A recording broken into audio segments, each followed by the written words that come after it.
Hello again. So this is the second day in a row. I'm doing a bit of a reading. I've been busy this morning doing some more mapping and mapping around parametric insurance. I think Leo Cercino and Jason and I are going to do a talk about that next. So finding out some interesting things about coral reefs and sustainability and ecological tracking and tracing and statistics and financialization, and even going into like fractals and Mandelbrot and things like that, which is kind of interesting to imagine sort of consciousness and fractals and holographic reality. So that's all out there. I'm just going to take a little break. We're doing the second part of Tuck Everlasting. Heard about half of it yesterday. For those of you who are tuning in new, the first segment is on our playlist. And if you'll see Jason just has a little video that he posted last night for the announcement of our new,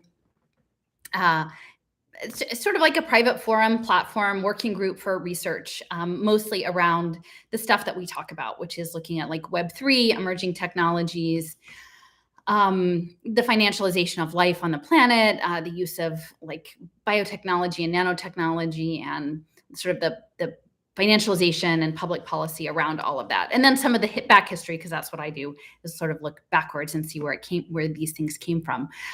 So that's something, look for that video. It has a link. It's called Discourse. So we got sick and tired of trying to navigate the algorithmic information warfare zone. So Jason stepped up and he learned some Linux stuff. And so we have sort of a private little Linux space with this open source software called Discourse. It's not Discord.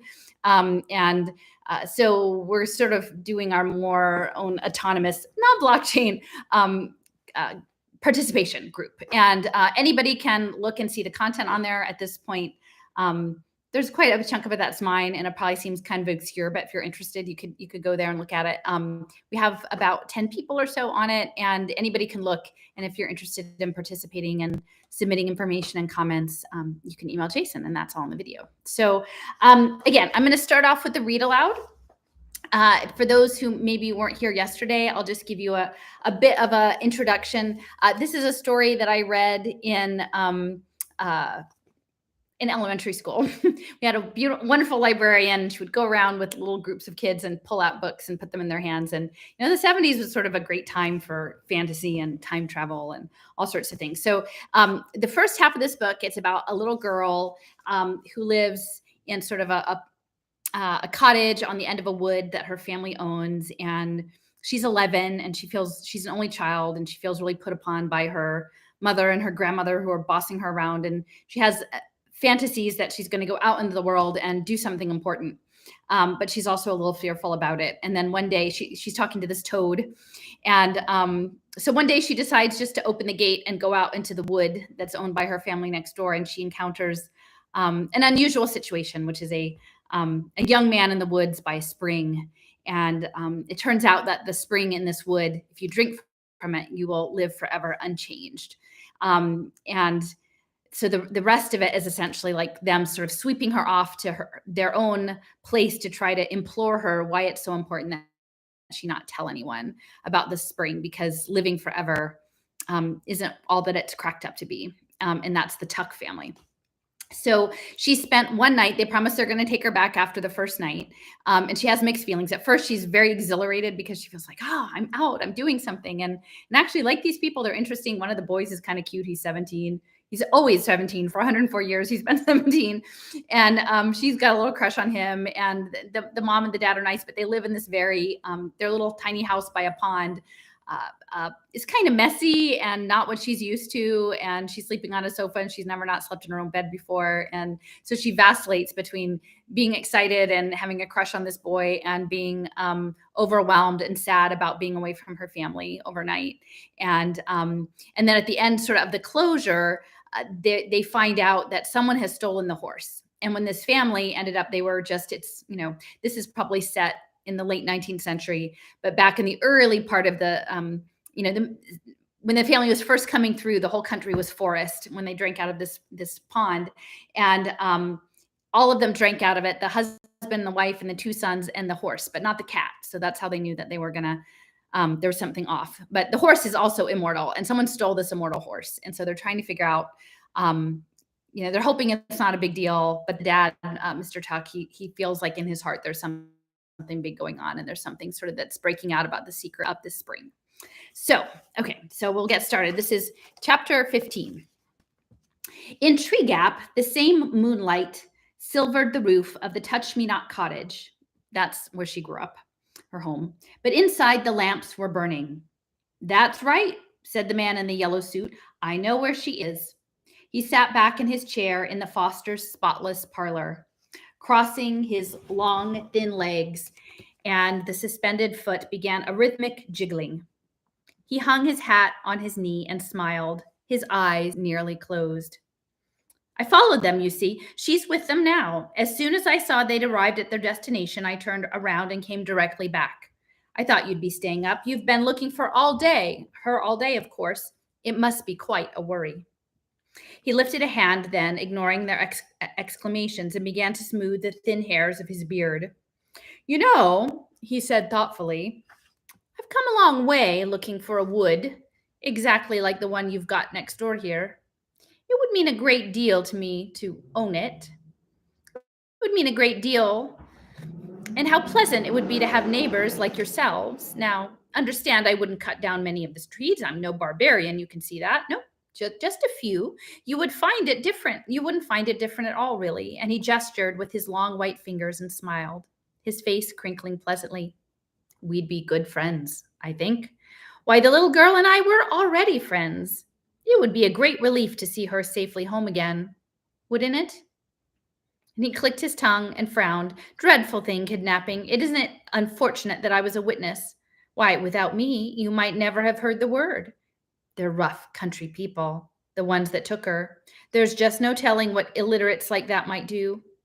Yes, he sighed, lifting his eyebrows and smiling again. It looks as if I'm the only person in the world who knows where to find her. And then the man in the yellow suit sat forward. His long face took on a hard expression. Now, I don't have to spell things out for people like yourselves. Some types one comes across can't seem to cut their way through any problem, and that does make things difficult. But you, I don't have to explain the situation to you. I've got what you want, and you've got what I want. And of course, you might find that child without me, but you might not find her in time. So, I want the wood and you want the child. It's a trade, simple, clear-cut trade. And he looked around at the three shocked faces as if he were seeing nothing there but calm agreement, and he smiled delightedly and rubbed his hands together.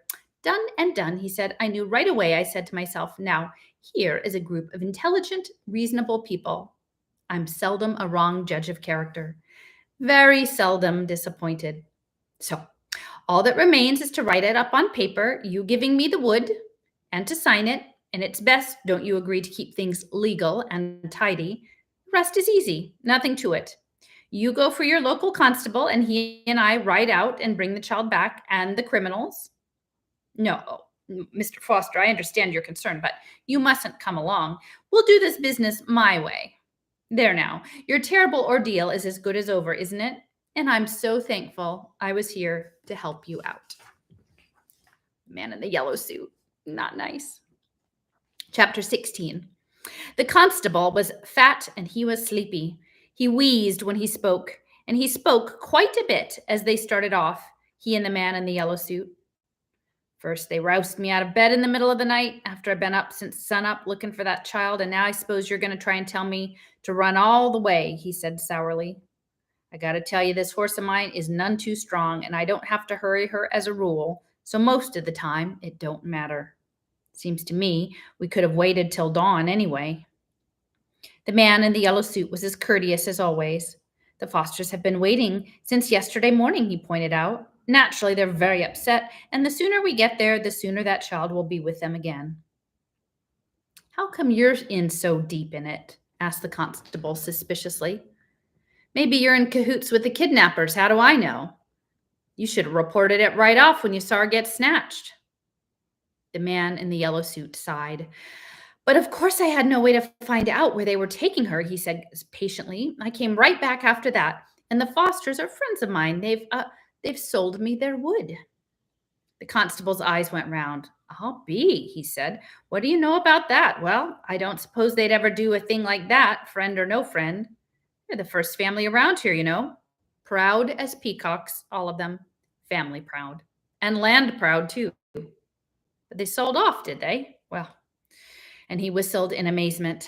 And they thumped along in silence for a while out around the wood and across the starlit meadow. And then the constable yawned deeply and said, You ready to tell me how long this is going to take? How far do we got to go? 20 miles north, said the man in the yellow suit. The constable groaned. 20 miles? He shifted the shotgun that rested across his saddle and groaned again. Clear up to the foothills? That's a fair way, all right. Well, there was no reply to this. The constable ran his fingers down the gleaming barrel of the shotgun. And then he shrugged and slumped a little in the saddle. Might as well relax, he wheezed, suddenly companionable. We'll be riding 3-4 hours. Still there was no reply. Yes, sir, said the constable, trying again. Something new for these parts, kidnapping. Never had a case like it before that I know of, and I've been in charge going on 15 years. He waited. You don't say so, his companion said at last. Yep, that's a fact, said the constable with evident relief. Maybe now there will be some conversation. Yep, 15 years. Seen a lot.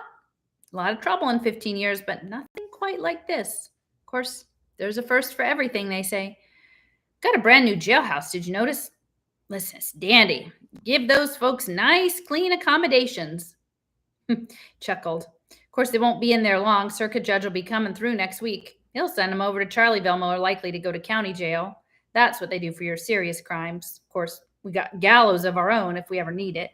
Keeps down trouble, I think. Just having it there. He never used it. That's because they take care of the serious stuff over at Charlieville, like I say. And the constable paused to light a cigar and went on cheerfully. What you got planned for that piece of foster land? Gonna clear her? Put up a house? Store maybe? No, said the man in the yellow suit. The constable waited for more, but there was no more, and his sour mood returned. He frowned and shook the ashes from his cigar. Say, he said, you're kind of a close-lipped feller, ain't you? The man in the yellow suit narrowed his eyes. His mouth above the thin gray beard twitched with annoyance. Look here, he said tightly. Would you mind if I rode on ahead? I'm worried about that child, and I'll tell you how to get there, and I'll go on ahead, and I'll keep watch.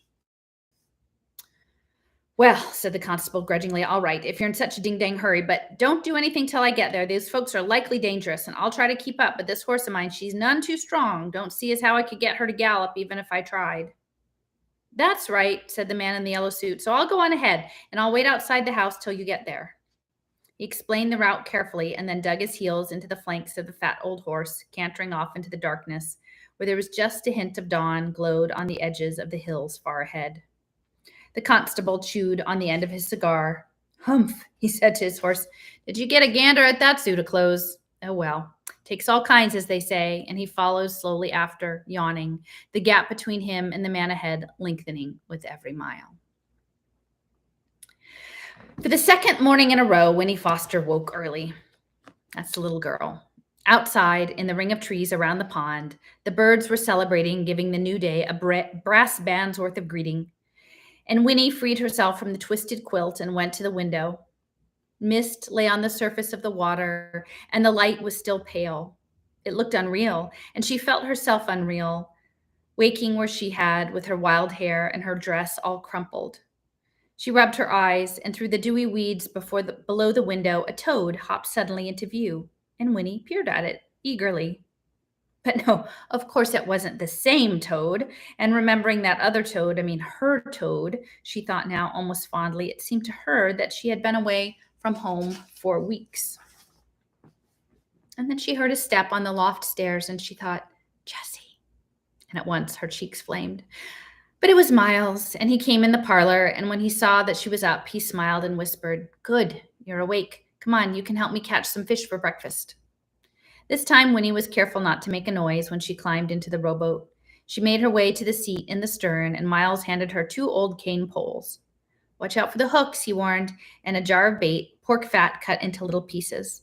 A big brown night moth fluttered out from under the oar blades propped beside her on the seat and wobbled off toward nowhere through the fragrant air. And from the bank, something plopped into the water. A frog. Winnie caught just a glimpse of it as it scissored away from shore. The water was so clear that she could see tiny brown fish near the bottom, flicking this way and that. And Miles pushed the rowboat off and sprang in, and soon they were gliding up towards the near end of the pond, where the water came in from the stream.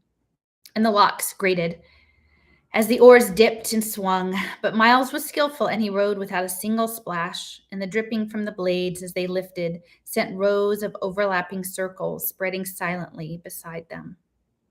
It was very peaceful. They'll take me home today, thought Winnie.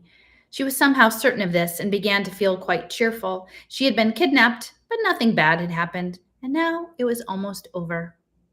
Now, remembering the visits of the night before, she smiled and found that she loved them, this most peculiar family. They were her friends, after all, and hers alone. "How'd you sleep?" Miles asked her. "All right," she said. "That's good. I'm glad. Ever been fishing before?" "No," she told him. "You'll like it. It's fun." And he smiled at her. And the mist was lifting now as the sun poked above the trees and the water sparkled. And Miles guided the rowboat near a spot where lily pads lay like upturned palms on the surface. "We'll let her drift some here," he said, "and there'll be trout down in those weeds and stems. Here, give me the poles and I'll bait the hooks for us." And Winnie sat watching him as he worked. His face was like Jessie's, and yet not like. It was thinner, without Jessie's rounded cheeks, and paler, and his hair was almost straight, clipped neatly below the ears. And his hands were different, too, the fingers thicker, the skin scrubbed-looking, but black at the knuckles and under the nails. Winnie remembered, and then sometimes, that he worked as a blacksmith, and indeed his shoulders, under his threadbare shirt, were broad and muscled. He looked solid, like an oar, whereas Jessie, she decided, well, Jessie was like water, thin and quick. Miles seemed to sense that she was watching him, and he looked up from the bait jar, and his eyes, returning her gaze, were soft. "Remember when I told you I had 2 children?" he asked. "Well, one of them was a girl, and I took her fishing too." His face clouded then, and he shook his head, and her name was Anna. Lord, how sweet she was, that child. It's queer to think she'd be close to 80 now, even if she's still alive. And my son, he'd be 82. And Winnie looked at his young, strong face, and after a moment she said, "Well, why didn't you take them to the spring and give them some of the special water?" "Well, of course we didn't realize about the spring while we were still on the farm," said Miles. "And afterwards I thought about going to find them. I wanted to, heaven knows, but Winnie, how would it have been if I had? My wife was nearly 40 by then. And the children, well, what was the use? They'd have been near growed themselves. They'd have had a pa close to the same age they was. No, it had all been so mixed up and peculiar, and it just wouldn't have worked. And then pa, well, he was dead set against it anyway. The fewer people know about that spring, he says, the fewer there are to tell about it. Here's your pole. Just ease the hook down in the water, and you'll get a bite." Winnie clutched her pole, sitting sideways in the stern, and watched the baited hook sink down. A dragonfly, a brilliant blue jewel, darted up and paused over the lily pads, and then swung up and away. From the nearest bank, a bullfrog spoke. "There certainly are a lot of frogs around here," Winnie observed. "That's so," said Miles. "They keep coming up. Long as the turtles stay away, snappers now, they'll eat a frog soon as look at 'em." And Winnie thought about the peril to the frogs and sighed. It'd be nice if nothing ever had to die. "Well, now I don't know," said Miles. "If you think on it, and if you come to see, there'd be so many creatures, including people, we'd all be squeezed in right next to each other before long." Winnie squinted at her fishing line and tried to picture a teeming world. She said, "Yeah, I guess you're right." And suddenly the cane pole jerked in her hands and bent in an arc. Its tip dragged nearly to the water's surface, and Winnie held on tight to the handle, her eyes wide. "Hey, you look there, you got a bite. Fresh trout for breakfast, Winnie." But then just as suddenly, the pole whipped straight again and the line went slack. "Oh, shucks, it got away," said Miles. "I'm kind of glad," Winnie admitted, easing her rigid grasp on the butt of the pole. "You fish, Miles. I'm not sure I want to." And so they drifted for a little longer, and the sky was blue and hard now. The last of the mist dissolved, and the sun, stepping higher above the trees, was hot on Winnie's back. The first week of August was reasserting itself after a good night's sleep. It would be another searing day. A mosquito appeared and sat down on Winnie's knee, and she slapped at it absently, thinking about what Miles had said. If all the mosquitoes lived forever, and if they kept on having babies, well, that would be terrible. The Tucks were right. It was best if no one knew about the spring, including the mosquitoes, and she would keep the secret. She looked at Miles, and then she asked him, "What will you do if you've got so much time?" "Someday," said Miles, "I'll find a way to do something important." Winnie nodded. Well, that was what she wanted. "The way I see it," Miles went on, "it's no good hiding yourself away like Pa and the other people. It's no good just thinking of your own pleasure either. People got to do something useful if they're going to take up space in the world." "But what will you do?" Winnie persisted.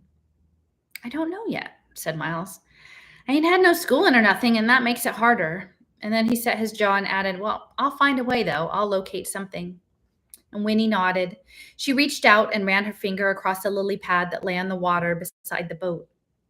It was warm and very dry like a blotter, but near its center was a single drop of water, round and perfect.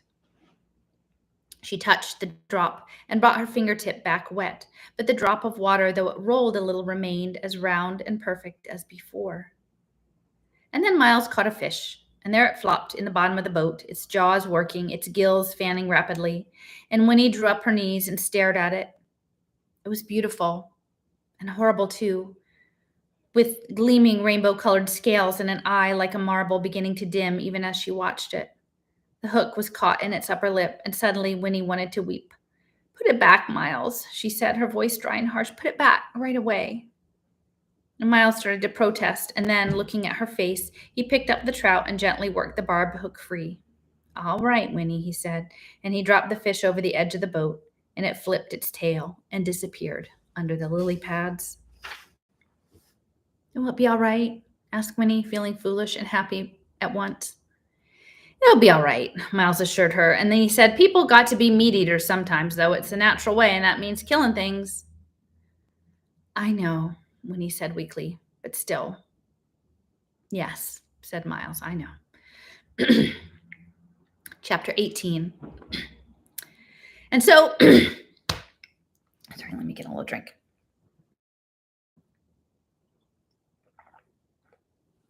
Okay. And so there were flapjacks again for breakfast, but no one seemed to mind. "Didn't get a bite, eh?" said May. "No," said Miles, "nothing we wanted to keep." Oh, that was true anyway, and though Winnie blushed as he said it, she was grateful he didn't explain. "Never mind," said May, "you're likely out of practice. Tomorrow, maybe." "Sure," said Miles, "tomorrow." But it was the thought of seeing Jessie again that kept Winnie's stomach fluttering, and at last he came down from the loft, yawning and rosy, rubbing his curls, just as May was piling the plates with flapjacks. "Well, slug bed," she said to him fondly. "You come near, make some breakfast. Miles and Winnie been up for hours out fishing and back already." "Oh," said Jessie, his eyes on Miles. "Where's the fish then? How come you got nothing but flapjacks?" "No luck," said May. "They wasn't biting for some reason." "Reason is, Miles don't know how to fish," said Jessie, and he grinned at Winnie, and she lowered her eyes, her heart thumping. "It don't matter," said May. "We got plenty without. Come on, get your plates, everybody." And they sat about the parlor as they had the night before. The ceiling swam with bright reflections of sunlight, streamed across the dusty chip-strewn floor. And May surveyed it all at once and sighed contentedly. "Now this is real nice," she said, her fork poised above her plate. "Everyone sitting down together and having Winnie here. Why, it's just like a party." "And that's the truth," said Jessie and Miles both together, and Winnie felt a rush of happiness. "Still, we got things to discuss," Tuck reminded them. "There's that business of the horse getting stole, and we got to get Winnie home where she belongs. How are we going to do that without the horse?" "Well, after breakfast, Tuck," May said firmly. "Don't spoil a good meal with a lot of talk. We got to get to it soon enough." And so they were silent, eating. Licked the syrup from her fingers. And this time, Winnie licked the syrup from her fingers without pausing to think about it first. Her fears at last night's supper seemed silly to her now. Perhaps they were crazy, but they weren't criminals, and she loved them, and they belonged to her. Tuck said, "How'd you sleep, child?" And she answered, "Just fine." and wished for a fleeting moment that she could stay with them forever in that sunny, untidy little house by the pond. Grow up with them, and perhaps if it was true about the spring, well, then perhaps when she was 17, and she glanced at Jesse where he sat on the floor, his curly head bent over his plate, and then she looked at Miles, and then her eyes went to Tuck and lingered on his sad, creased face. And it occurred to her that he was the dearest of them all, though she couldn't have explained why she felt that way. However, there wasn't time to wonder, for at that moment someone knocked at the door. It was such an alien sound, so sudden and surprising that May dropped her fork and everyone looked up startled. "Who's that?" said Tuck. "I can't imagine," whispered May. "We ain't never had callers in all these years we've been here." The knock came again. "I'll go, Ma," said Miles. "No, you stay here," she said. "I'll go."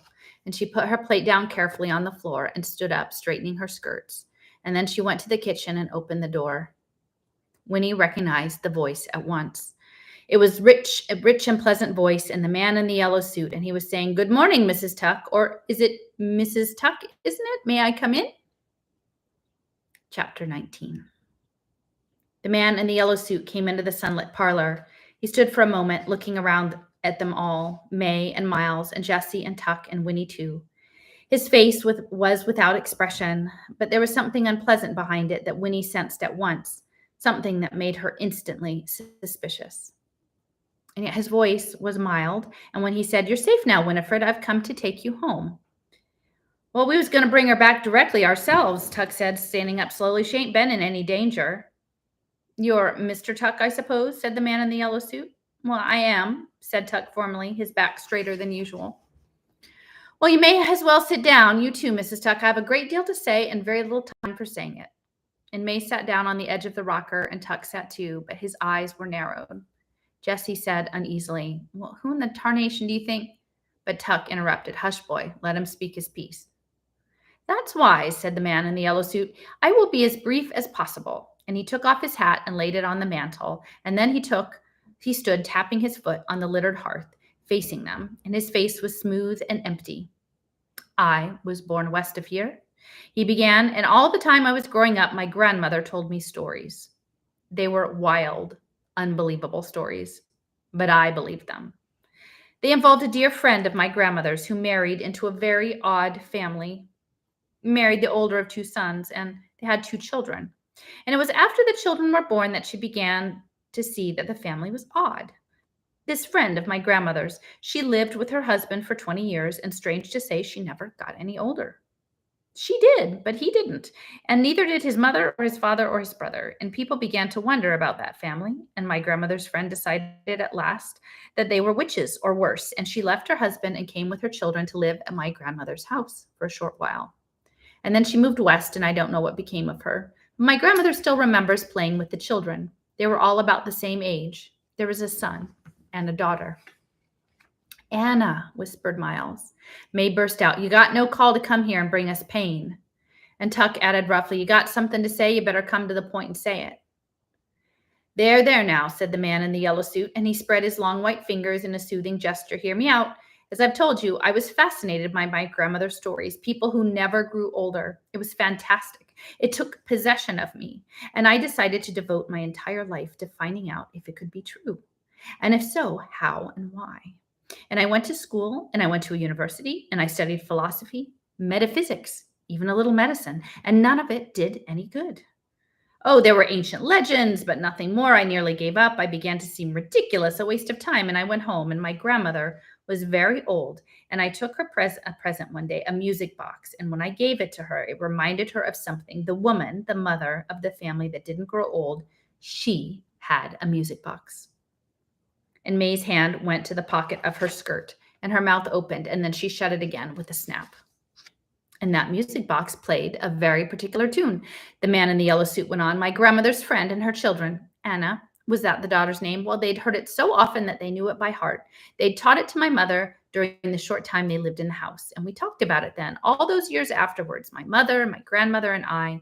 My mother was able to remember the melody, finally, and she taught it to me, and that was nearly 20 years ago. But I kept it in my head because it was a clue. And the man in the yellow suit folded his arms and rocked a little, and his voice was easy, almost friendly. And during those 20 years, I worked on other things, but I couldn't forget the tune or the family that didn't grow older, and they haunted my dreams. And so for a few months, I left my home and I started to look for them, following the route they were said to have taken when they left the farm. And no one I asked along the way knew anything. No one had heard of them. No one recognized their name.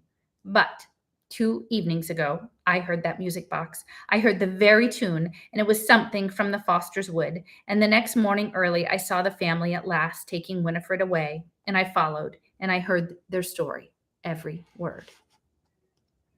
May's face drained of color. Her mouth hung open, and Tuck said hoarsely, "What are you going to do?" And the man in the yellow suit smiled. "Well, the Fosters have given me the wood," he said, "in exchange for bringing Winifred home. And I was the only one who knew where she was, you see, so it was a trade. Yes, I followed you, Mrs. Tuck, and then I took your horse and I went directly back." The tension in the parlor was immense, and Winnie found that she could scarcely breathe. It was true then. Or was the man who stood there crazy too? "Horse thief," cried Tuck. "Get to the point. What are you going to do?" "It's very simple," said the man in the yellow suit. And as this he said it, the smoothness of his face began to loosen a little. A faint flush crept up his neck, and the pitch of his voice lifted, and it became a fraction higher. "Like all magnificent things, it is very simple. The wood and the spring belong to me now." And he patted his breast pocket. "I have a paper here, all signed and legal to prove it, and I am going to sell the water, you see." "Can't do that," roared Tuck. "You got to be out of your mind." The man in the yellow suit frowned. "But I'm not going to sell it to just anybody," he protested. "Only to certain people who deserve it. And it will be very, very expensive." "But who wouldn't give a fortune to live forever?" "I wouldn't," said Tuck grimly.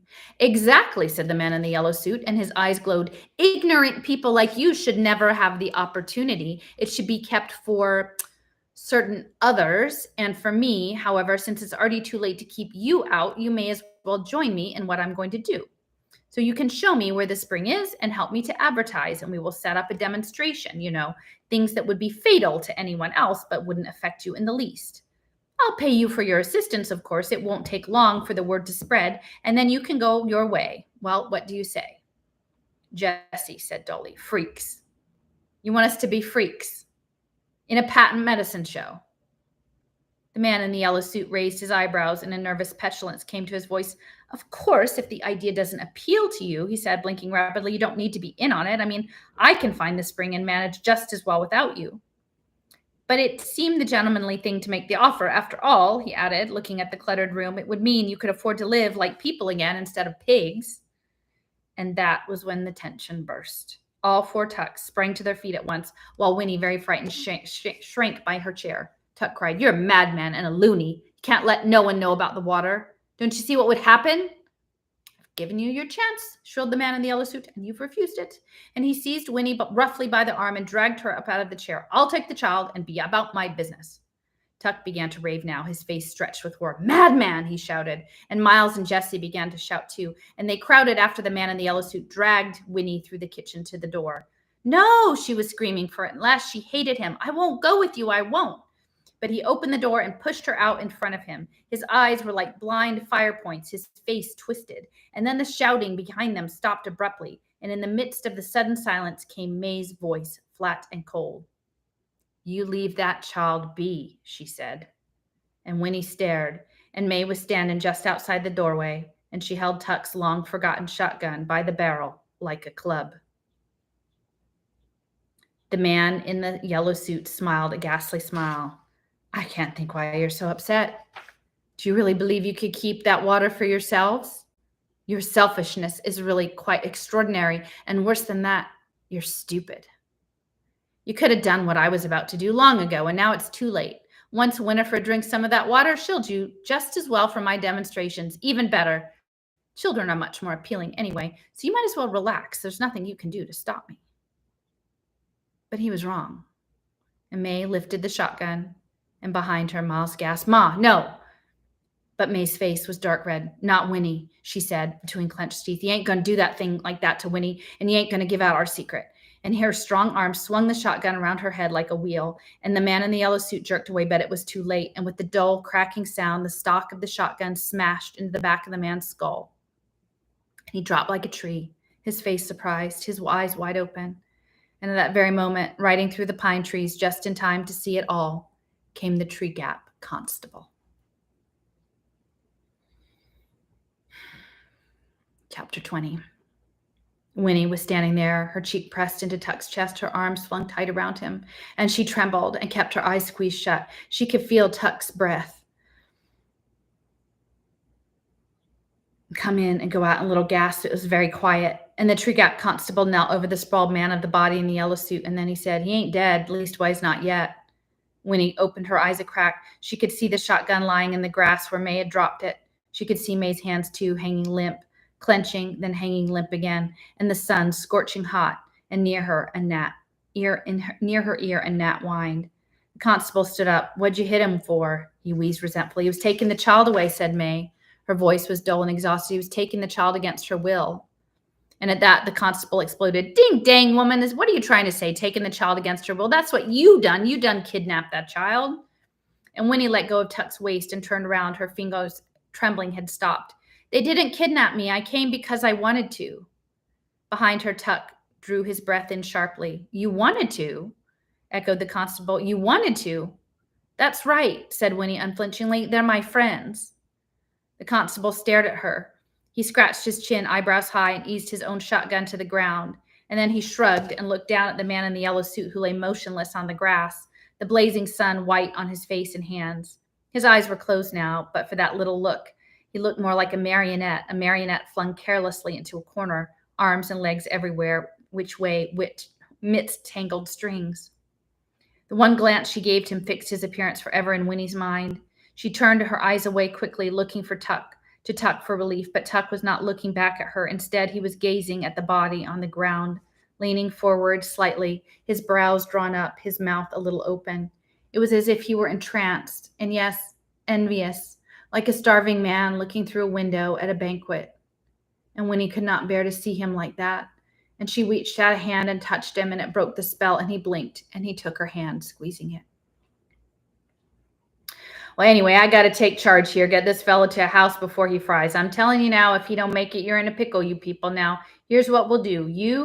You come with me and the little girl, and you got to be locked up right away. And the little girl, I got to get her home. And the rest of you stay here with him. Look after him. I'll get back with the doctor as quick I can. Should have brought a deputy, but I didn't expect nothing like this to happen." "Well, it's too late now. All right, let's get moving." Miles said softly, "Ma, we'll get you out right away." "Sure, Ma," said Jessie. "Don't worry about me none," said May in the same exhausted voice. "I'll make out." Tuck's face crumpled. The gallows, hanging, that's it. Well, that's it. That's the law. Now let's get going. Miles and Jessie lifted the man in the yellow suit and carried him carefully into the house, but Tuck stood staring, and Winnie could guess what he was thinking.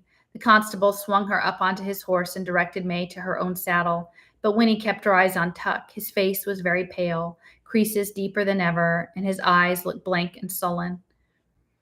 She heard him whispered again, "The gallows," and then Winnie said something she had never said before, but the words were words she had sometimes heard and often longed to hear, and they sounded strange on her own lips, and it made her sit up straighter. "Mr. Tuck," she said, "don't worry. Everything's going to be all right." And the constable glanced heavenward and shook his head, and then clutching his shotgun, he climbed behind Winnie and turned the horse toward the path. "You first," barked May. "You got to keep an eye on you. And as for you," he asked grimly, speaking to Tuck, "you better hope that fellow don't die on you. I'll be back as soon as I can." "Everything will be all right," Tuck repeated slowly, and May, slumped on the back of the fat horse, did not respond. But Winnie leaned round the constable and looked back. "You'll see," she said, and then she faced forward, sitting very straight. She was going home, but the thought of that was far from her mind. She watched the rump of the horse ahead and the swish of coarse, dusty hairs as he moved his tail, and she watched the swaying, sagging back of the woman who rode him. And up through the dim pine trees they went, the constable's breath wheezing in her ears and emerging from the coolness and the green, when he saw again the wide world spread before her, shimmering with light and possibilities. But the possibilities were different now. They didn't point to what might happen to her, but what she herself might be kept from happening. For only the only thing she could think of in that clear and terrible necessity, May Tuck must never go to the gallows. Whatever happened to the man in the yellow suit, May Tuck must never be hanged.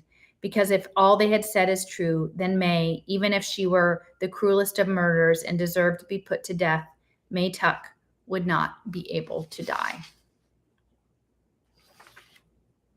Chapter 21. See how many chapters I've got. Okay. Winnie pulled her little rocking chair up to her bedroom window and sat down.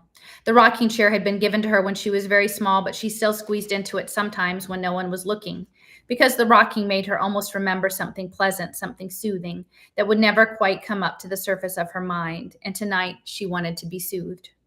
The constable had brought her home. They had seized her at once, flinging the gate open and swooping down on her, her mother weeping, her father speechless, hugging her to him, and her grandmother babbling with excitement. There was a painful pause when the constable told them she had gone of her own free will, but it only lasted for a moment. They did not and would not believe it, and her grandmother said, "It was the elves. We heard them. They must have bewitched her." And so they had borne her into the house, and after she had taken the bath they insisted on, they fed and petted her and refused with little laughs and murmurs to accept her answers to their questions. She had gone away with the Tucks because, well, she just wanted to. The Tucks had been very kind to her. They had given her flapjacks, taking her fishing. The Tucks were good and gentle people.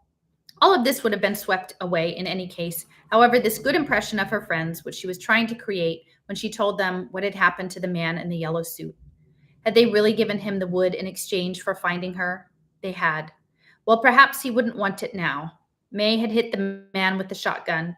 He was very sick. They received this news with mingled hope and horror, and her father said, "Well, I suppose the wood will be ours again if that man should, that is, if he doesn't."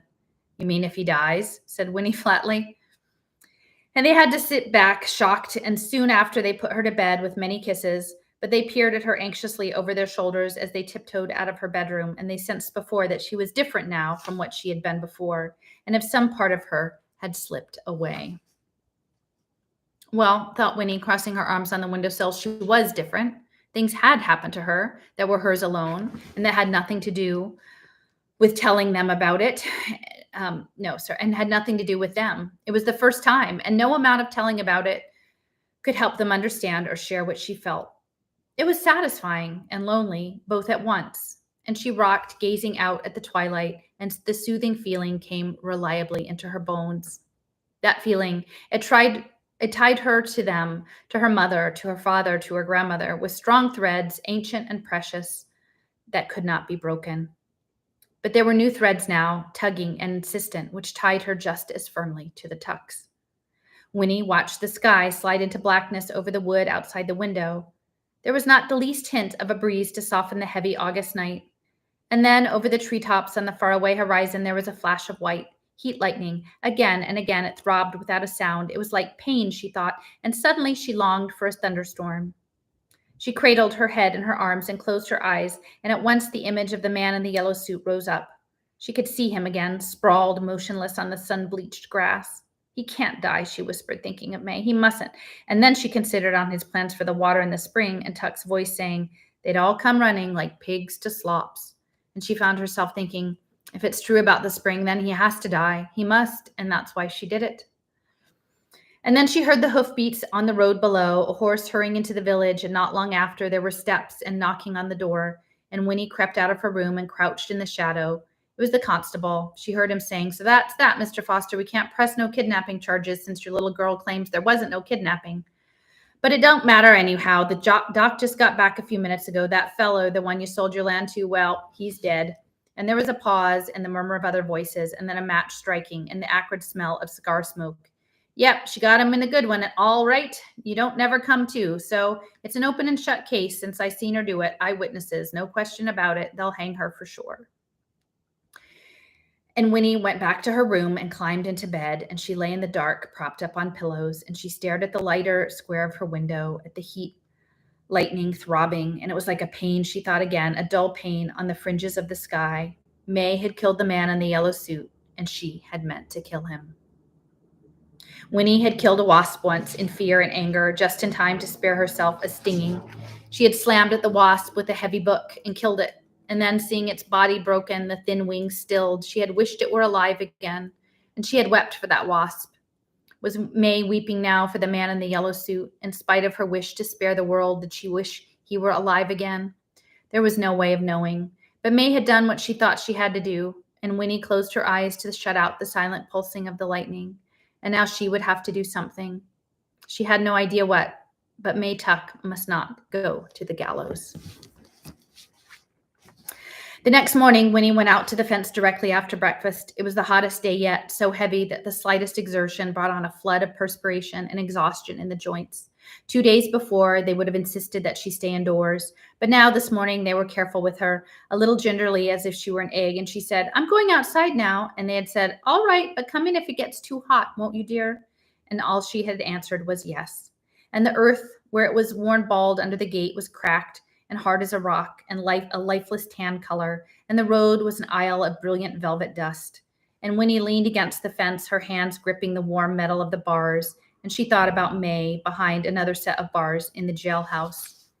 And then, lifting her head, she saw the toad. It was squatting where she had seen it first, across the road. "Hello," she said, and she was very glad to see it. The toad did not so much as flick a muscle or blink an eye. It looked dried out today, parched.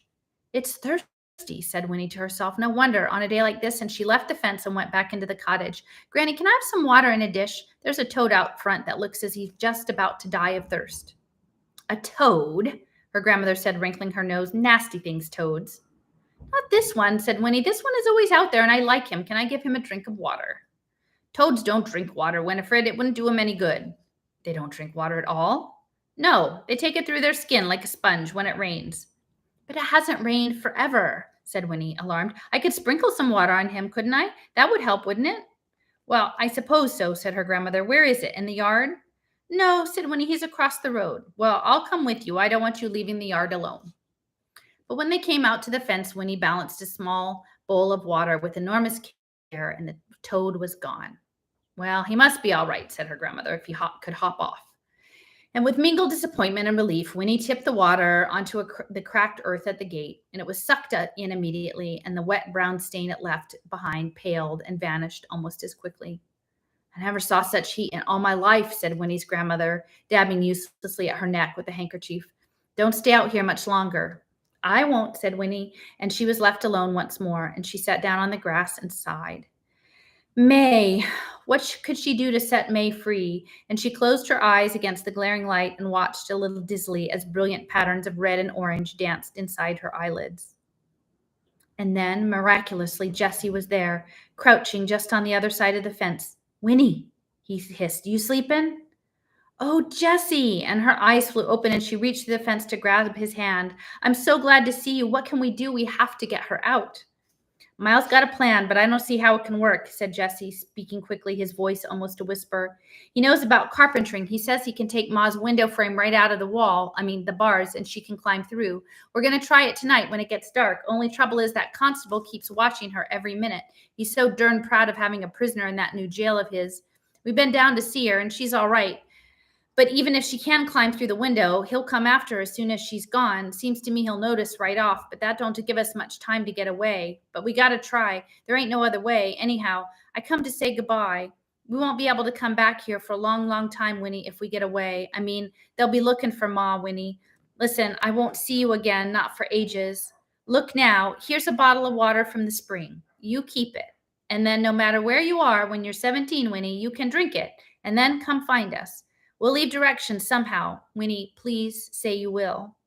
And he pressed the little bottle into her hand, and Winnie closed her fingers over it. "Jessie, wait," she whispered breathlessly.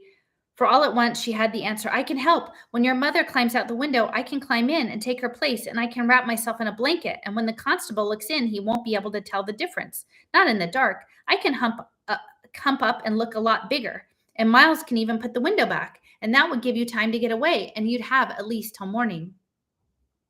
Jessie squinted at her, and then he said, "Yep, it might work. It might just make the difference. But I don't know as Pa's going to want you taking any risk. I mean, What they'll say you did after when they find you. Well, I don't know, said Winnie, but it doesn't really matter. Tell your father I want to help. I have to help. If it wasn't for me, there wouldn't have been any trouble in the first place.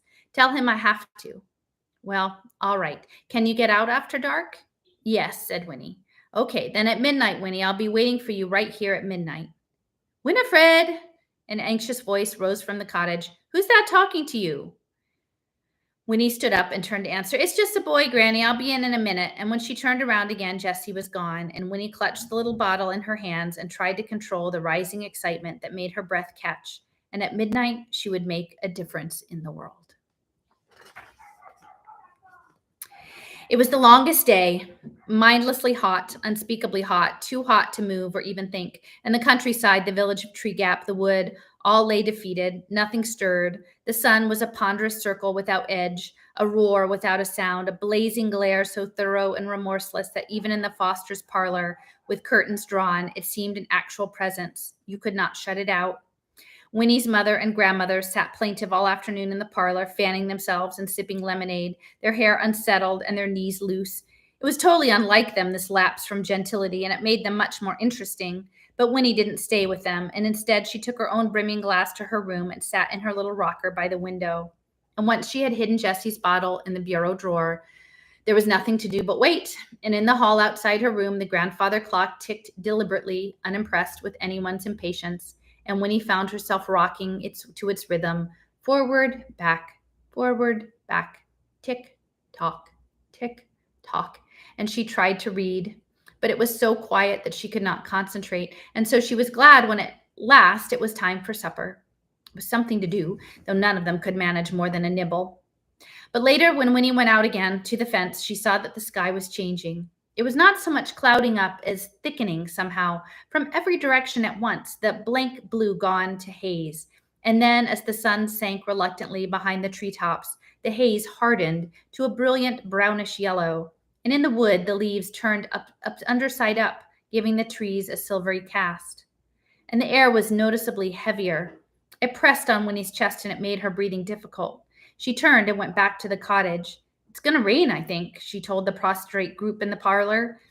The news was received with little moans of gratitude, and everyone went to bed early, closing windows firmly on the way. For outside, though it was almost dark, shreds of the hard brown-yellow light lingered on, the rims of things, and there was a wind beginning, small gusts that rattled the fence gate and set the trees to rustling.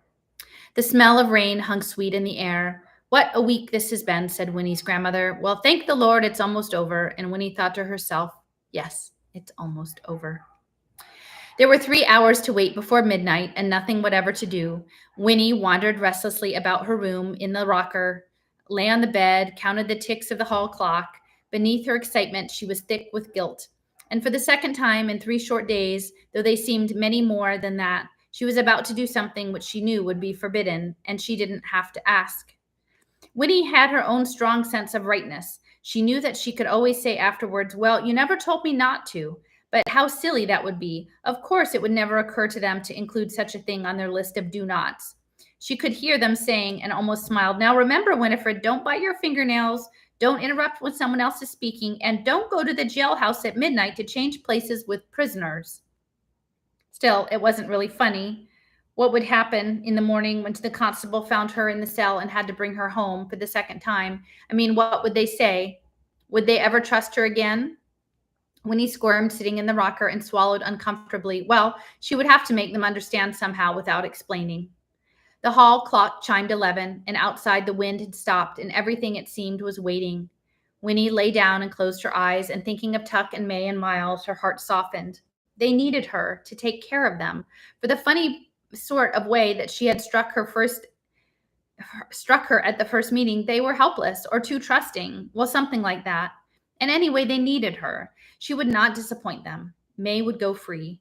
No one would have to find out. Winnie would not have to find out that May could not, but Winnie blocked the picture from her mind, the horror that would prove the secret. Instead, she turned her thoughts to Jessie. When she was 17, would she? If it was true, would she? And if she did, would she be sorry afterwards? Tuck had said, it's something you don't find out how you feel until afterwards. But no, it wasn't true. She knew now, there in her own bedroom, They were probably crazy after all. But she loved them anyway, and they needed her. And thinking this, Winnie fell asleep. She woke with a jerk some time later and sat up, alarmed. The clock was still ticking steadily, the darkness complete. Outside, the night seemed poised on tiptoe. Winnie stole out to the hall and frowned at the clock in the shadows, and at last she could make it out. The black Roman numerals were just barely visible, and as she peered at them, the long hand snapped forward one more notch with a loud click. She had not missed her moment. It was 5 minutes till midnight. Leaving the house was so easy that Winnie felt faintly shocked. She half expected that the instant she put a foot on the stairs, they would leap from their beds and surround her with accusations. But no one stirred, and she was struck by the realization that if she chose, she could slip out night after night without their knowing. The thought made her feel more guilty than ever, that she should once more take advantage of their trust. But tonight, this one last time, she had to. There was no other way. She opened the door and slipped out into the heavy August night. Leaving the cottage was like leaving something real and moving into a dream. Her body felt weightless, and she seemed to float down the path to the gate. Jesse was there, waiting, and neither of them spoke. And he took her hand, and they ran together lightly down the road, past the other sleeping cottages, and into the dim and empty center of the village. The big glass windows here were lidded eyes that didn't care, that barely saw them, barely gave them back reflections. The blacksmith shop, the mill, the church, the stores, so busy and alive in daylight, were hunched, deserted now, dark piles and shapes without a purpose or a meaning. And then ahead, when he saw the jailhouse, its new wood still unpainted, lamplight spilling through a window at the front, and there in the cleared yard behind it, like a great L upside down, was the gallows. The sky flashed white, but this time it wasn't heat lightning, and for a few moments, a low mumble, still far away, announced at last the coming storm. A fresh breeze lifted Winnie's hair, and from somewhere in the village behind them, a dog barked. The two shadows detached themselves from the gloom as Winnie and Jessie came up, and Tuck pulled her to him and hugged her so hard, and Miles squeezed her hand, and no one said a word. And then the four of them crept to the back of the building. Here, too high for Winnie to see into, it was a barred window through which, from the room in front, a light glowed faintly. Winnie peered up at it, at the blackness of the bars with the dim gold of the light between, and into her head came the lines from an old poem. Stone walls do not a prison make, nor iron bars a cage. Over and over the lines repeated themselves in her head until they were altogether meaningless. Stone walls do not a prison make, nor iron bars a cage. And another roll of thunder sounded, and the storm was moving nearer. And then Miles was standing on a box. He was pouring oil around the frame of the window. A swirl of wind brought the thick, rich smell of it down to Winnie's nostrils. And Tuck handed her up a tool, and Miles began to pry at the nails securing the window frame. Miles knew carpentering, and Miles could do the job. And Winnie shivered and held tight to Jessie's hand. One nail was free. Another. Tuck reached up to receive them. As they came out one by one, a fourth nail screeched as it was pried, and Miles poured on more oil. And from the front of the jailhouse, the constable yawned noisily and began to whistle. The whistling came nearer. Miles dropped down. They heard the constable's footsteps coming to May's cell. The barred door clanked, and the footsteps receded. The whistling grew fainter. An inner door shut, and the lamp glow disappeared. And at once, Miles was up again, prying at the nails. An eighth, a ninth, a 10th, and Winnie counted carefully while behind her, counting her in her mind, stone walls do not a prison make. And Miles handed down the prying tool, and he grasped the bars of the window firmly, ready to pull, and stood poised. What is he waiting for? Thought Winnie. Why doesn't he? And then a flash of lightning, and soon after a crash of thunder, and in the midst of the noise, Miles gave a mighty heave, but the window would not budge. The thunder ebbed, and Winnie's heart sank. What if it was all impossible? What if the window would never come out? What if... And she looked over her shoulder at the dark shape of the gallows and shuddered. And again a flash of lightning, and this time a crashing burst of noise from the swirling sky. And Miles yanked, and the window frame sprang free. And still grasping it by its bars, he tumbled backwards off the box. The job was done. Two arms appeared in the hole left by the missing frame. May, her head appeared, and it was too dark to see her face. The window, what if it was too small for her to squeeze through? What if... But now her shoulders were out, and she groaned softly. Another flash lit her face, and for an instant, and when he saw the expression there of deep concentration, tip of tongue protruding, brows furrowed, And now Tuck was on the box, helping her, giving her his own shoulders to pull on, and Miles and Jessie close at his sides, arms upstretched, eager to receive her bulk. Her hips were free now. Look out. And here she came, her skirts tearing down on the rough edges of the boards, arms flailing, and they were all in a heap on the ground. And another crash of thunder muffled Jessie's bursting, exultant laugh. May was free. Winnie clasped her trembling hands thankfully, and then the first drop of rain plopped precisely on the tip of her nose. And the Tucks untangled themselves and turned to her, and one by one, as the rain began, they drew her to them and kissed her. One by one, she kissed them back. Was it rain on May's face, on Tuck's, or was it tears? Jessie was last, and he put his arms around her and hugged her tight and whispered the single word, remember. And then Miles was back on the box again, lifting her, and her hands grasped the edges of the window, and this time she waited with him. And when the thunder came, it tore the sky apart with its roar, and it came, and she pulled herself through and dropped to the cot inside unharmed. And she looked up to the open square and saw the frame with Miles' hands holding it. And the next obliging roll of thunder, she saw it wedged once more in place. And then, when Miles put back the nails, she waited. And the rain came in sheets now, riding the wind, flung crosswise through the night. Lightning crackled a brilliant, jagged streak, and thunder rattled the little building, and the tension in the parched earth eased and vanished. And Winnie felt it go, and the muscles of her stomach loosened, and all at once she was exhausted. Still, she waited. Would Miles put back the nails? And at last, standing tiptoe on the cot, she grasped the bars of the window, pulling herself up till she could just see through, and rain blew into her face. But the next flash of lightning, looking down, she saw that the yard was empty. And before the thunder followed, in a pause, while the wind and rain held back for one brief moment, she thought she heard the fading distance, the tinkling little melody of the music box. The Tucks. Her darling Tucks were gone.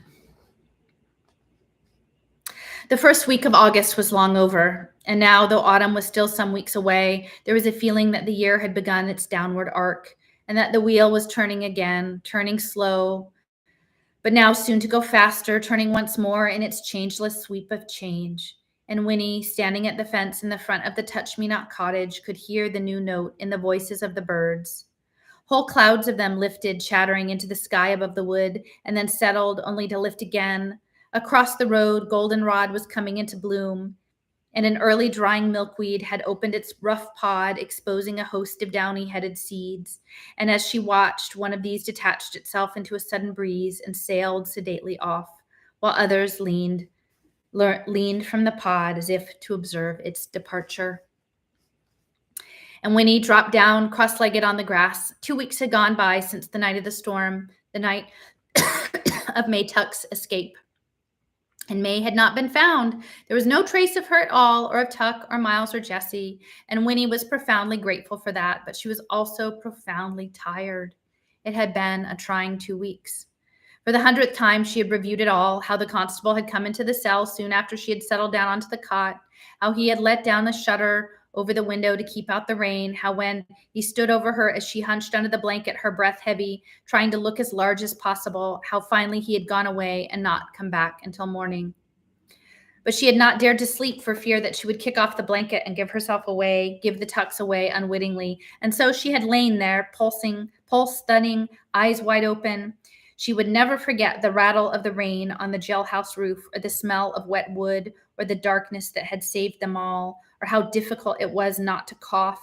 She had wanted to cough as soon as it occurred to her that she mustn't, and then she passed a long hour trying to swallow away the tickle that perversely constricted her throat. And she would never forget the crash outside that made her heart race, and that she could not investigate and she could not understand until morning, when on the way home she saw that the gallows had blown over in the wind. But oh, it had made her tremble still to remember the constable's face when he found her, and he had first heard a bustling in front of the jail and smelled fresh coffee and had sat up stiff with apprehension. And then the inner door opened, the door she now saw, which separated the office from the pair of cells, and in the light that streamed before him, the constable appeared carrying a breakfast tray, and he was whistling cheerfully, and he came up to the barred door of the cell and looked in, and his whistling died on his lips as if it had run down and needed to be wound up again. But this comical astonishment lasted for a moment only, and then his face flushed red with anger. Winnie had sat on the cot, eyes downcast, feeling very small and very like a criminal. And in fact, he was soon shouting that if she were older, she would have to keep her there, that it was a crime, and that what she had done, she was an accomplice. She had helped a murderer escape. She was, in fact, a criminal, but too young to be punished by the law. And worse luck, he told her, for that she badly needed punishing. So she was released then into the custody of her mother and father, and these new words, accomplice, custody, chilled her blood. Over and over they asked her, shocked at first and then wistful. Why had she done such a thing? She was their daughter. They had trusted her. They had tried to bring her up properly with a true sense of right and wrong. They did not understand. And finally, she had sobbed the only truth there was into her mother's shoulder, the only explanation. The Tucks were her friends, and she had done it because, in spite of everything, she loved them. This, of all things, her family understood, and afterward they drew together staunchly around her. It was hard for them in the village, and Winnie knew it was, and the knowledge gave her pain. For they were proud, and she had shamed them. And still, this side of the affair was not without its benefits, at least for Winnie. Though she was confined to the yard indefinitely and could not go anywhere, not even with her mother or grandmother, the other children wandered by to look at her, to talk to her through the fence. They were impressed by what she had done. She was a figure of romance to them now, where before she had been too neat, too prissy, almost somehow too clean to be a real friend. Winnie sighed and plucked at the grass around her ankles. School would be open soon. It wouldn't be so bad. In fact, she thought as her spirits lifted, this year might be rather nice. And then two things happened. First of all, the toad appeared out of the weeds on her side of the road this time, and it bounced out of the cover of the old dandelion leaves. And landed plop just behind the fence. And if she had reached her hand through the bars, she could have touched it. And next, a large brown dog with its easy gait and dangling tongue came lopping down the road towards them, and he stopped quite opposite the fence and looked at Winnie with a friendly swish of his tail, and then he saw the toad. And at once he began to bark, his eyes bright, and he pranced up, his hind quarters leaping independently from side to side, nose close to the toad, his voice shrill with enthusiasm. "Don't!" cried Winnie, leaping to her feet and flapping her arms. Go away, dog, stop that, go away, shoot." And the dog paused, and he looked up at Winnie's frantic dancing, and then he looked at the toad, who had pressed down close to the dirt, eyes tight shut, and it was too much for him, and he began to bark again, and Tut reached out a long paw. "Oh, don't do that. You leave my toad alone." And before she had time to realize what she was doing, she bent, reached through the bars, and snatched the toad up and away from harm, dropping it on the grass inside the fence. A feeling of revulsion swept through her, and while the dog whined, pawing uselessly at the fence, she stood rigid, staring at the toad, wiping her hand again and again on the skirt of her dress. And then she remembered the actual feel of the toad, and the revulsion passed. And she knelt and touched the skin of its back. It was rough and soft, both at once, and cool. And when he stood up and looked at the dog, and he was waiting outside the fence, his head on one side, peering at her longingly. "It's my toad," Winnie told him, "so you better leave it alone." And then on an impulse, she turned and ran up in the cottage to her room, to the bureau drawer where she had hidden Jessie's bottle, the bottle of water from the spring. And in a moment, she was back again, and the toad still squatted where she had dropped it, and the dog still waited at the fence. And Winnie pulled out the cork from the mouth of the bottle, and kneeling, she poured the precious water very, very slowly and carefully over the toad. And the dog watched this operation, and then, yawning, he was suddenly bored, and he turned and loped away, back down the road to the village. And Winnie picked up the toad and held it for a long time, without the least disgust, in the palm of her hand, and it sat calmly blinking, and the water glistened on its back. The little blue bottle was empty now. It lay on the grass at Winnie's feet. But if all of it was true, there was more water in the wood. There was plenty more, just in case, when she was 17. And if she should decide, there was more water in the wood. Winnie smiled. And then she stooped and put her hand through the fence and set the toad free. "There," she said. "You're safe forever." Epilogue. The sign said, "Welcome to Tree Gap." But it was hard to believe that this really was Tree Gap. The main street hadn't changed so very much, but there were many other streets now crossing the main street. The road itself was black-topped. There was a white line painted down the center. May and Tuck, on the seat of a clattering wooden wagon, bumped slowly into Tree Gap behind the fat old horse. They had seen continuous change and were accustomed to it. But here it seems shocking and sad. Look, said Tuck, look, May, ain't that where the wood used to be? It's gone, not a stick or stump left, and her cottage, that's gone too. It was hard to recognize anything, but from the little hill which had once lain outside the village and now was very much a part of it, they thought they could figure things out. Yes, that's where it was, I do believe. Of course, it's been so long since we was here, I can't tell for certain. There was a gas station there now. A young man in greasy oak coveralls was polishing the windshield of a wide and rusty Hudson automobile. And May and Tuck rolled past. The young man grinned and said to the driver of the Hudson, who lounged at the wheel, "Looky here, in from the country for a big time." And they chuckled together. May and Tuck clattered onto the village proper, past a Catholic mixture of houses, which soon gave way to shops and other places of business: hot dog stand, dry cleaner, pharmacy, 5 and 10, another gas station, a tall white frame building with a pleasant veranda, the Tree Gap Hotel, family dining, easy rates, the post office. Besides that, the jailhouse, but a larger jailhouse now, painted brown with an office for the county clerk. A black and white police car parked out front with a red glass searchlight on its roof and radio antenna, like a buggy whip fastened to the windshield. May glanced at the jailhouse but looked away quickly. "See beyond there," she said, "that diner. Let's stop there and get a cup of coffee, all right?" "All right," said Tuck. "Maybe they'll know something." And inside the diner gleamed with chrome and smelled like linoleum and ketchup, and May and Tuck took seats on rumbling swivel stools at the counter. And the counterman emerged from the kitchen at the rear and sized them up expertly. They looked all right. A little queer, maybe, their clothes, especially, but honest. He slapped a cardboard menu down in front of them and leaned off on the foaming orangeade cooler. "You folks from off?" he asked. "Yeah, just passing through." "Sure," said the counterman. "Say," said Tuck cautiously, fingering the menu, "didn't there used to be a wood down there, other side of town?" "Sure," said the counterman. "Had a big electrical storm, though, about 3 years ago now, or thereabouts. Big tree got hit by lightning. Split right down the middle, caught fire and everything. Tore up the ground, too. Had to bulldozer all out." "Oh." He and May exchanged glances. "Coffee, please. Black for both of us." "Sure," said the counterman. He took the menu away, poured coffee into thick pottery mugs, and leaned against the orangeade cooler. "Used to be a freshwater spring in that wood," said Tuck boldly, sipping his coffee. "Don't know nothing about that," said the counterman. "Had to bulldozer all out. That's like all I could say." "Oh." Afterward, while May was shopping for supplies, Tuck went back through the town on foot, back the way they had come, out to the little hill. There were houses there now, and a feed store and grain, but on the far side of the hill, inside a rambling iron fence, was a cemetery. Tuck's heart quickened. He had noticed the cemetery on the way in, and May had seen it too. They had not spoken about it, but both knew it might hold other answers.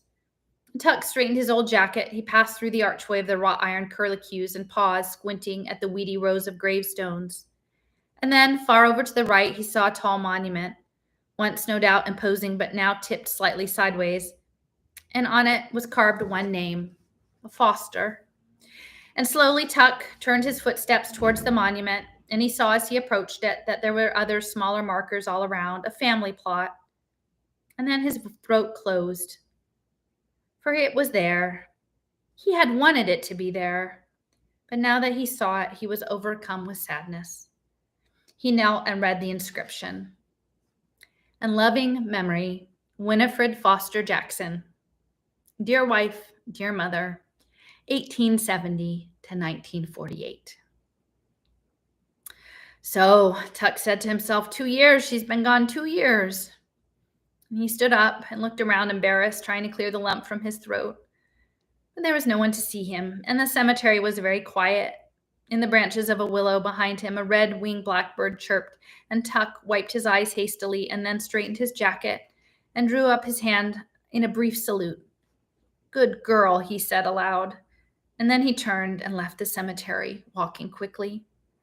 And later, as he and May rolled out of Tree Gap, May said softly without looking at him, "She's gone."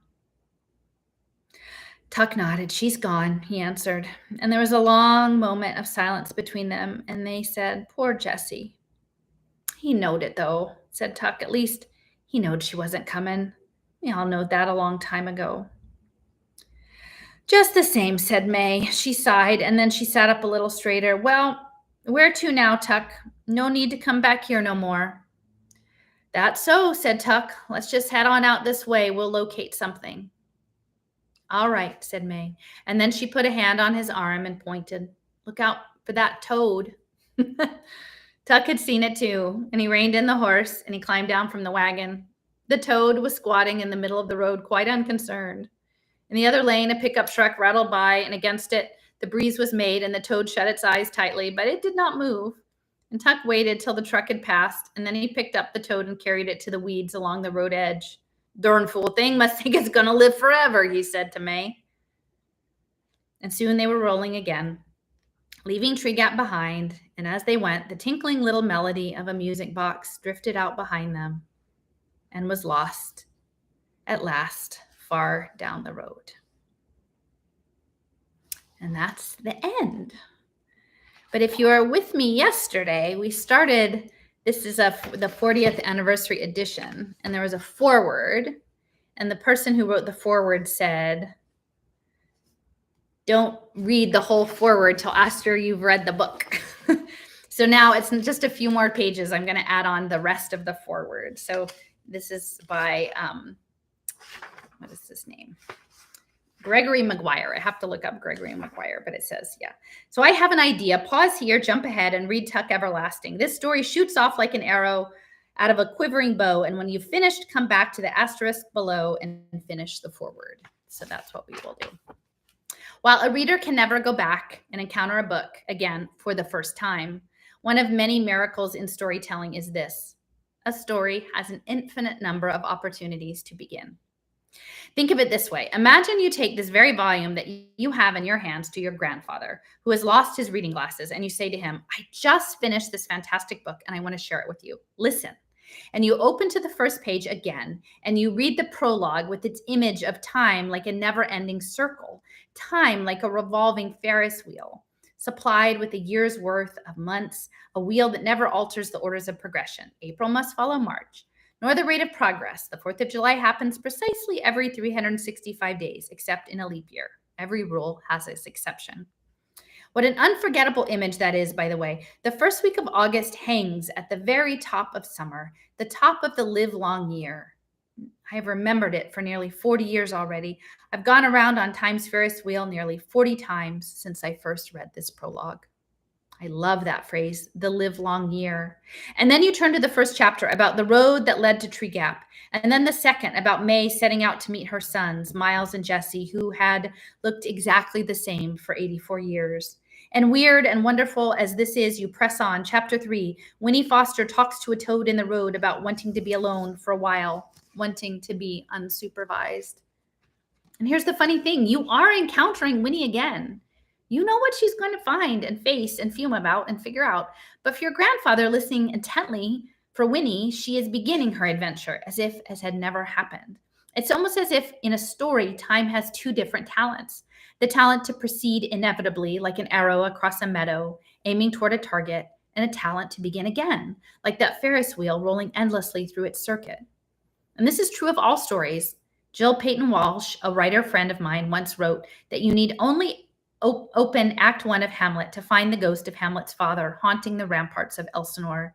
And all the bloody sorrow of that drama begins again. Every time you read, in a hole in the ground there lived a hobbit, you realize that Bilbo Baggins' departure from the Shire and his eventual encounter with Smaug is all ahead of him and you. And the endings of stories are intact, waiting for you to get there. For every once upon a time, there is a happily ever after. Well, almost.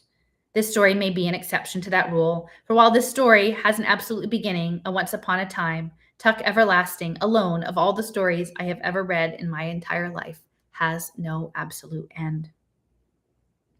And when I was instructing young people who wanted to become English teachers, I found that many of them didn't know the difference between plot and theme. And I tried to help them. A plot, I said, is what happens. It involves the names of characters and the actions they take. Charlotte spins a web with words in it to save Wilbur the pig from becoming bacon. That's the plot. It happens in time and sequence. First threat, then Charlotte's solution, then rescue, in that order. A theme, I said, tells why the author wrote the book. A theme is the ambitious idea upon which the author stands when aiming the arrow of the plot. A theme must be explained without using the names of the characters or the descriptions of the events. So in Charlotte's Web, one theme might be true friendship is worth the sacrifice. And in The Hobbit, one theme might be even the lowly may do great deeds. In Hamlet, one theme might be self-knowledge is essential to strive for, but may be impossible to gain. In Tuck Everlasting, this book belongs among those other great works of literature. One theme might be every choice we make has a reward and a cost. Books can have more than one theme. That's one of the reasons to reread them, and that is why I can reread Tuck Everlasting over and over, even though when I meet Winnie Foster again standing in her front yard, I know exactly what she will later do in the book. But what I don't know is what it will mean for me now. For I grow older year by year, and life and joy and sorrow and understanding, they all wash against me, changing me day by day and year by year. And when I return to the same place on time's Ferris wheel that I remember from the year before, the place may seem the same, but I have changed. I have to look again to see what the author views might suggest to me and what they mean now. Okay, maybe you're one of those people like Winnie who doesn't always follow the rules. And even if you've never read Tuck Everlasting before, you may not have taken my advice. You may have ripped ahead this far into the foreword before slipping into the novel itself. And if so, you will be relieved to learn that I've worked hard not to give the plot away. I've only hinted about a lot of things, but I've done so slyly. And after you do finish reading the novel, come back and reread this foreword again. And the words will be familiar to you, but they'll mean something different because you will be a different person. You will be a person who has now read Tuck Everlasting. Natalie Babbitt is a distant but dear friend of mine, and at the 40th anniversary of this publication of this celebrated and beloved novel, I'm honored to provide these few comments to help her put her achievement in perspective. Not that it needs perspective. This is one of the most focused novels I've ever met. This novel will live for a long time, maybe not forever. Very few things last forever.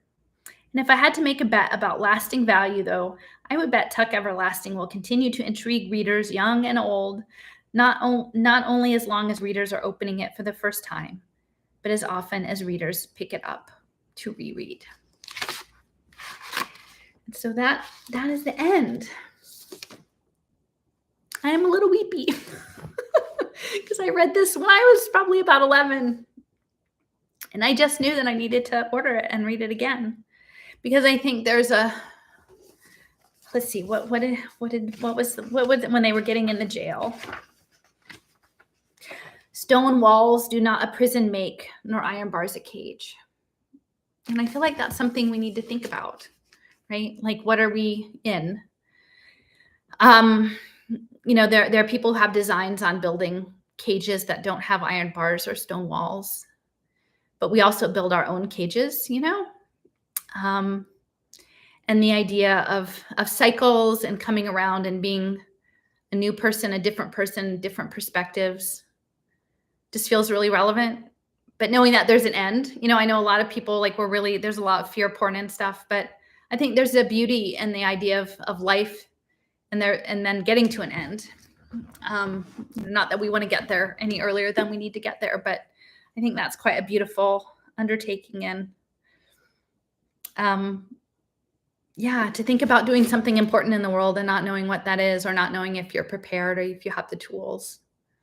Because I'm sort of in the moment of transition now, and I'll just take a last minute more, because social media isn't good for you.